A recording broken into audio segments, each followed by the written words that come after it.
पाकिस्तान में अब हर ड्रामा या मूवी तब तक मुकम्मल ही नहीं होती जब तक उसमें नाजायज ताल्लुक की कहानी को ऐड ना किया जाए। इसके बारे कोई पूछने वाला नहीं। कराची में चोर आते हैं, सब कुछ लूट कर चले जाते हैं, कोई पूछने वाला नहीं। ये लड़की 2-3 लड़कियों के साथ मिलकर पाकिस्तान के बड़ी सिटी के बहुत ही लेविश स्कूल में दिन दिहाड़े एक लड़की को ठुड्डे मारती है, पीटती है, वीडियोस बनाती है, और जब कानूनी कार्रवाई का अमल शुरू ही होता है तो हमारी अदालतें कबल अज वक्त जमानत दे देती हैं। किसी की हिम्मत नहीं कोई सवाल कर सके। अरबों डॉलर सियासतदानों के अकाउंट्स में है, लेकिन ऐसी की तैसी कोई बात करके तो देखे। हमारी आर्मी जिसको सरहदों की हिफाजत करनी चाहिए वो गाने रिलीज कर देती है या ड्रामे स्पॉन्सर कर रही है। एंकर हजरात के लिए एक चीज पसंदीदा हुकूमत में हलाल होती है जबकि मुखालिफ हुकूमत में हराम। ये तो चंद एक मोटी मोटी चीजें हैं जो हमारे सामने हो रही हैं, जिन पर हम सवाल नहीं खड़ा कर सकते और बंदा सोचने पर मजबूर हो जाता है कि यार ये हो क्या रहा है। मुर्गी की दुकान पर जाएं तो कसाई मुर्गी की सीरी, चर्बी और पोटा वगैरह बगैर साफ किए गोश्त के साथ तोलता है, हालांकि उसको पता है कि इससे खरीदार को नुकसान होना है, लेकिन फिर भी 50 से 150 ग्राम के जाती फायदे के लिए ये बगैरती हम सब के सामने करता है और कोई पूछने वाला नहीं। मछली लेने जाओ तो मछली को पेट के अंदर से साफ किए बगैर वजन किया जाता है, यानी मछली के वो पार्ट्स भी तोले जाते हैं जो किसी लिहाज से खाए जाने के काबिल नहीं। लिटरली अगर आप 5 किलो की मछली ले तो ना, साफ करने के बाद 5 किलो मछली 3.25 किलो रह जाती है, लेकिन कोई पूछने वाला नहीं और मछेरा ये काम दिन दिहाड़े आपके सामने करता है। इस तरह के हजारों काम मैं आपको गिनवा सकता हूँ, लेकिन मेरा मकसद ये नहीं है। दरअसल मैं आपको ये बताना चाह रहा हूँ कि किस कदर मुसलमान खुद को पस्ती और हर उस काम की तरफ धकेल रहा है जहाँ से कोई वापसी नहीं, और ये सारे काम और इस तरह के बाकी काम ये शो कर रहे हैं कि हमारी बुनियादें, हमारे ईमान किस कदर कमजोर हो चुके हैं कि सियासतदानों को इस बात का डर ही नहीं कि शायद वो रात को सोएं और सुबह उठे ही ना। जो जहन साजी ड्रामा और मूवीज में की जा रही है, क्या इन मुसलमान एक्टर्स और एक्ट्रेसेस को नहीं पता कि वो मुआशरे में किस बात को नौजवानों के दिमाग में नक्श कर रहे हैं। यहाँ कुछ लोग आ जाएंगे कि भाई ऐसा तो कुछ नहीं हो रहा, तो मेरे भाई कभी ये आशिकी या टचिंग टूचिंग वाला काम हमारी मूवीज में, ड्रामों में हमारे मुसलमान एक्टर्स और एक्ट्रेसेस जो करके दिखाते हैं, किसी दिन हिम्मत करके अपनी फैमिली में करके देखे ना, लग पते जाएंगे जो बेगैरती आपने की है इसका नतीजा क्या भुगतना पड़ता है। हम एक बिल्कुल बेसिक कॉन्सेप्ट को देख लेते हैं, लड़का लड़की का गले मिलना। ये तो बहुत कॉमन चीज हो गई है जो कि हर ड्रामा या मूवी में दिखाया जा रहा है। मुझे बस इतना बता दें, क्या इस्लाम इजाजत देता है कि दो नाम महरम, चाहे आपके फैमिली कजन्स या मेंबर्स ही क्यों ना हो, आपस में गले मिल सकते हैं? ऑब्वियसली इस्लाम दो नाम महरम लड़का लड़की को इजाजत नहीं देता, तो फिर हमको ये क्यों दिखाया जा रहा है? क्या शरई अदालत में कोई जज पूछने वाला नहीं है कि इस्लाम के कौन से कानून के मुताबिक एक्टर्स एंड एक्ट्रेसेस गले लग रहे हैं, और फिर ये पब्लिकली दिखाया जा रहा है? अवार्ड शोज में ये कौन सा कल्चर प्रमोट किया जा रहा है? क्या इस्लाम इस चीज की इजाजत देता है? ऑब्वियसली नहीं देता, तो फिर ये सब नेशनल टीवी चैनल्स पर क्यों दिखाया जा रहा है? अगर हमारी शरई अदालतें भी कुछ नहीं कर सकती तो फिर आप अंदाजा लगा सकते हैं कि गंद कितनी गहराई तक फैल चुका है। और मजे की बात यह है कि जितनी सफाई से ये काम किया जा रहा है किसी को बना की नहीं पड़ रही। अब जरा इस बात को समझे कि मुसलमानों के ईमान की 2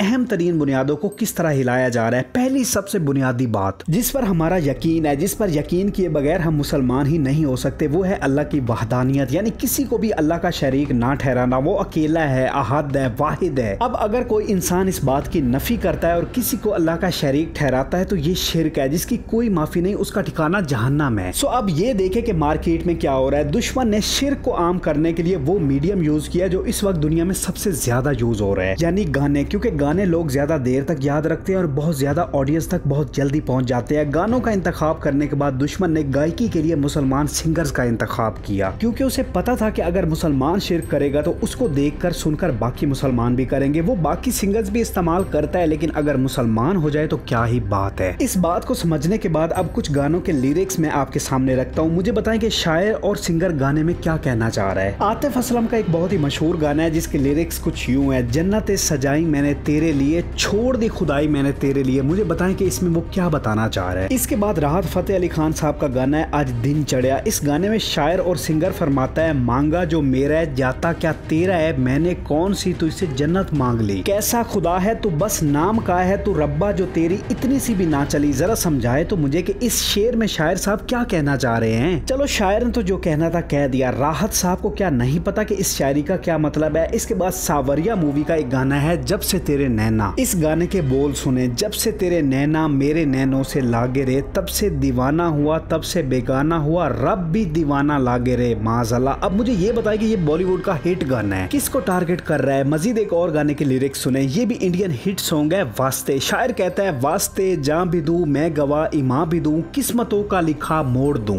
बदले में मैं तेरे जो खुदा खुद भी दे, जन्नते सच कहूं छोड़ दूं। अब बताएं कि ये क्या है। जरा देखें कि वो बुनियाद जो कि मुसलमान होने या ना होने होने का फैसला कर रही है उसको किस तरह मुतजलजल किया जा रहा है। मैं इस तरह की हजारों मिसालें दे सकता हूँ, लेकिन आपको समझाने के लिए गानों की ये मिसालें काफी हैं। अब दूसरी अहम बुनियाद को देखें। मुसलमान तब तक कंप्लीट मुसलमान नहीं हो सकता जब तक वो ये यकीन न रखे कि हमने क़यामत के दिन दोबारा खड़ा होना है और हर चीज का हिसाब देना है। ये हमारा ईमान है कि मरने के बाद क़यामत के दिन हम दोबारा जिंदा किए जाएंगे, जो कि जजा और सजा का दिन है। लेकिन मुझे आप बताएं कि क्या हमारे मुआशरे में क़यामत के दिन का कोई खौफ नजर आता है? मौजूदा मुल्की हालात देख लें, बेहयाई की प्रमोशन देख लें, मूवीज एंड ड्रामों में ऐसे कामों की पजीराई जो कि इस्लाम में इजाजत नहीं, सियासतदानों की दिन रात इक्तदार और पैसे की हवस, चोरों की चोरी, गरीब पर जुल्म, अमीर का अमीर तरीन होते जाना और गरीब का गरीब तरीन होते जाना, इंसाफ की अदालतों में इंसाफ का ना होना, मीडिया का सरेआम झूठ फैलाना, हर चीज में दो नंबरी करना, मुर्गी बेचने वाला, मछली बेचने वाला, हर कोई किसी न किसी ऐसे काम में लगा है जिसको देखकर यही लगता है कि किसी को क़यामत याद ही नहीं। ऐसा लगता है कि लोगों को क़यामत का डर ही नहीं कि हमने उठना है, हिसाब किताब देना है। हर कोई ऐसे गलत कामों में लगा है जैसे कोई मसला ही नहीं, जो कि क्लियरली ये शो कर रहा है कि लोगों के क़यामत पर ईमान कमजोर हो चुके हैं। वरना ये सब कुछ ना होता जो हो रहा है। अगर क़यामत के दिन पर ईमान मजबूत होता तो इंसाफ करने वाले इंसाफ करते, बेहयाई फैलाने वाले मर जाना पसंद करते, चोर चोरी ना करते, सियासतदान इक्तदार और पैसे के लालच में ये सब कुछ ना करते जो आज कर रहे हैं। ये वो दो बुनियादें हैं जिनको बहुत बुरी तरह दुश्मन कारी जरब लगा चुका है। हमको इस न्यू वर्ल्ड ऑर्डर को समझना पड़ेगा, जिसको बजाहिर तो अमेरिका लीड कर रहा है, लेकिन अगर आप थोड़ा डीप यानी गहराई में जाकर देखें तो गेम आपकी सोच से बड़ी है। इस सब के पीछे यहूदी हैं यानी इसराइल। और क्या आपको पता है कि यहूदियों के वजूद का मकसद क्या है? तो सुने फिर, यहूदी कोई भी काम इंडिविजुअल बेस नहीं करते, बल्कि वो कलेक्टिवली काम करते हैं। वो जो भी करते हैं बस एक बंदे के जाती मफाद के लिए नहीं करते, बल्कि अपनी सारी की सारी कौम के लिए करते हैं। यहूदी मजहब में कारोबार का मतलब जाती फायदा उठाना नहीं, बल्कि पूरी कौम को बुलंदी पर लेकर जाना है और इसकी शान को बढ़ाना है, जिसके लिए जरूरी है कि वो दूसरी कौमों से समझौता करे। क्या ऐसा नहीं हो रहा? उस्मानिया सल्तनत के गिरने के बाद यहूदियों ने फलस्तीन में आबादकारी शुरू की। 1948 को इसराइल के कायम होने का ऐलान कर दिया गया और 60s में इसराइल की तोसी शुरू कर दी गई। आज देखें कि इसराइल किस कदर अपने कदम जमा चुका है। ये तो शुरुआत थी, यहाँ से ग्रेटर न्यू वर्ल्ड ऑर्डर की बुनियाद रखी गई। ये चीज कंफर्म है कि यहूदियों के पास इतना पैसा है कि उनका एक एक बैंकर 30-40 बिलियन डॉलर्स के चेक काट कर मुंह पर मारे, लेकिन उनके लिए सबसे बड़ा मसला मुसलमान है। जब तक मुसलमानों को वो हाथ में नहीं कर लेते तब तक वो उस अजीम बुलंदी को हासिल नहीं कर सकते जो उनको चाहिए। सो मुसलमानों को गिराने के लिए उन्होंने प्लानिंग स्टार्ट की। उन्होंने सबसे पहले अरब ममालिक को अपने जेर साया किया। आज देखें कि अरब ममालिक ने ऑलमोस्ट तमाम तर पाबंदियां इसराइल से उठा दी हैं, बल्कि बहुत से अरब ममालिक इसराइल की इंस्ट्रक्शंस के मुताबिक काम कर रहे हैं। सो अरब वाला खिता वो सर कर चुके हैं। सऊदी अरेबिया, अमारात, अबू धाबी, दुबई, कतर, ये सब आपके सामने है। प्लान का दूसरा पार्ट गैर अरब ममालिक को अपने जेर साया करना है, जिसमें ईरान, अफगानिस्तान, पाकिस्तान, तुर्किस्तान अब बारी इनकी है। ये पार्ट थोड़ा सा मुश्किल है, लेकिन वो स्लोली एंड स्टेडली कामयाब हो रहे हैं। जैसा कि आप इस खित्ते में माशी और सियासी हालात देख ले, हमको लगता है कि अंदरूनी मसले की वजह से हालात खराब है, लेकिन मेरे भाई ये मसला अंदरूनी नहीं बैरूनी है। ये हमारे मुल्क में जो भी हो रहा है न्यू वर्ल्ड ऑर्डर को सामने रखते हुए हो रहा है। इंडिया भी इसी खित्ते में है, लेकिन इंडिया में भी बड़ा मसला वो 30 करोड़ मुसलमान है जो वहाँ मुफाहमत के लिए तैयार है। हिंदू तो पहले यहूदियों के सामने सरे तस्लीम खुम कर चुके हैं। सो अभी गैर अरब का ये खित्ता निशाने पर है। और इसके बाद पार्ट 3 में बारी आती है चाइना और रशिया की, जिसको हासिल करने के बाद यहूदी उनके प्लान के मुताबिक बुलंदी पर होंगे। इसीलिए तो अमेरिका की चाइना और रशिया से बनती नहीं, क्योंकि चाइना और रशिया अपने असूलों पर चलना चाहते हैं, ना कि यहूदियों के। ऑब्वियसली टसल तो हर जगह रहती है। सो इन शॉर्ट ये सब कुछ एक प्लान के तहत हो रहा है, जो हम मुसलमान एक्सेप्ट करते जा रहे हैं और दुश्मन कामयाब होता जा रहा है। जरा देखिए कि दुश्मन किस लेवल पर प्लानिंग कर रहा है और हम क्या कर रहे हैं। आलम इस्लाम में किसी न किसी को खड़ा होना पड़ेगा, खिलाफत का निजाम कायम होना होगा। इमाम मेहदी अलैहिस्सलाम के आने और अल्लाह के दीन के कानून सारी दुनिया पर नाफिज होने से पहले हम मुसलमानों को जागना पड़ेगा, ताकि जब इमाम मेहदी अलैहिस्सलाम आकर अल्लाह के दीन की सरबुलंदी करे तो हम उनके साथ हों इंशाअल्लाह। इन जहन साजी करने वाले गानों, मूवीज, ड्रामों और कल्चर से बाहर निकले। ये उस दलदल में आपको धकेल रहे हैं जहाँ से वापसी का कोई रास्ता नहीं। मुश्किल फैसले करना सीखे और समझे कि इस दुनिया में जो नजर आ रहा है वो वैसा नहीं है। हमको एक ऐसे लीडर की जरूरत है जो इन बातों को समझे और सारी मुसलमान उम्मा को इकट्ठा कर सके। बहुत जल्द हक को बातिल का एक ऐसा गुमसान जन्म लेने वाला है, जिसमें अगर हम मुसलमान इकट्ठे ना हुए तो सबसे ज्यादा नुकसान हमारा होना है। ये वक्त इस बात पर लड़ने का नहीं है कि फलां फिरके में ये हो रहा है, फलां फिरके में वो हो रहा है, बल्कि